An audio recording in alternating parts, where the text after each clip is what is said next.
Hey guys, today we're going to be talking about how to squat correctly. I see a lot of people at the gym who are squatting really high, or they're not bracing themselves correctly, and they're just overall really shaky and not comfortable with squatting, right?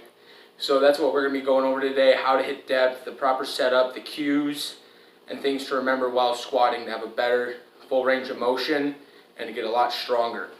So first I'm going to be talking about is proper squat depth, right? So the powerlifting term for proper squat depth is the top of the knee is even with the crease of the hip.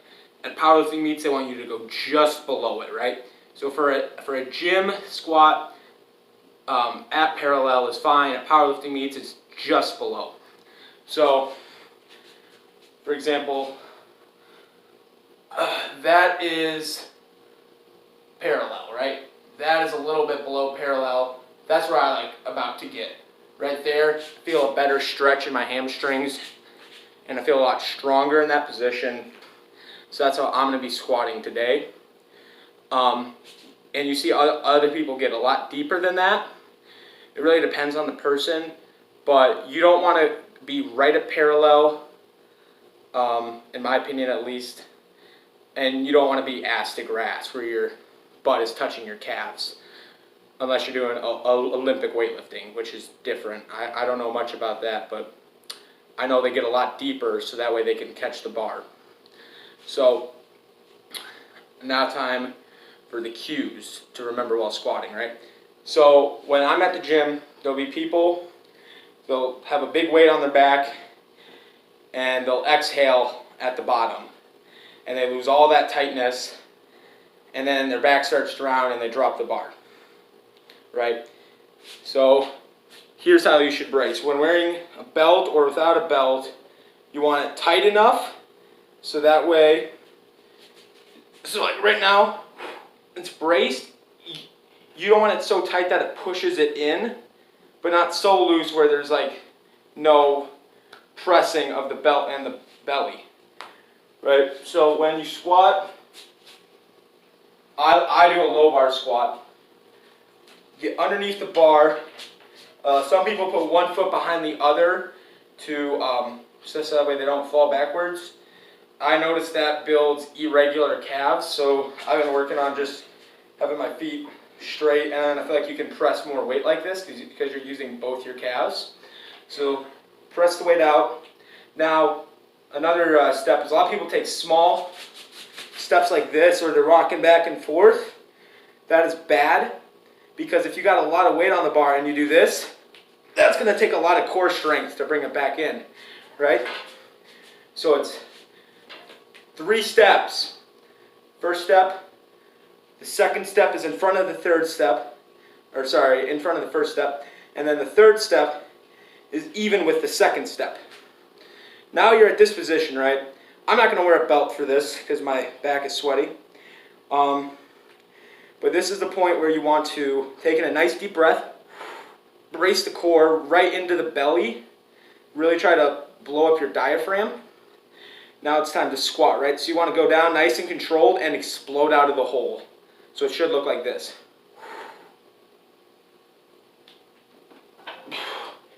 Another good step is if your back is kind of slouchy, push the bar into your shoulders.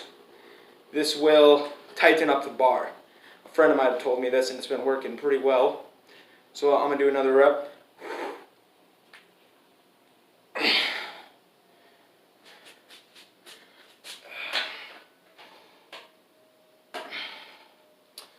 There's a couple other cues I forgot to mention.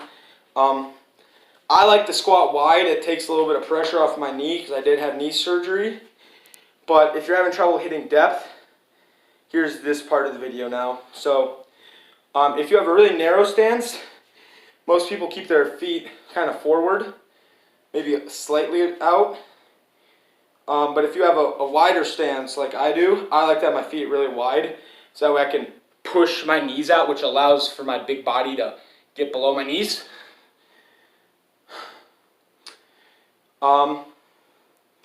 So yeah, feet out, about a 45-degree angle. I don't know if you can really see this right now, but here's it straight. You want to tilt it like that. And to get to squat lower, I've worked with one person before, and they've told me they've been able to hit depth really well now. So I'm not an expert, but I do have some work with helping people hit depth or get below depth.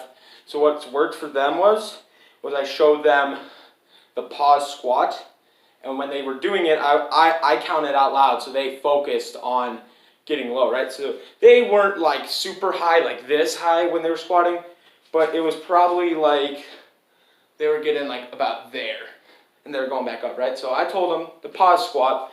I told them, I'll tell you once you're at the bottom, hold it for 2 seconds, I'll count out loud, and then you can go back up, right? So at first they're like, they got to here, they're like, oh no, oh no, oh no. And then they sat on like 1, 2, and then they got back up.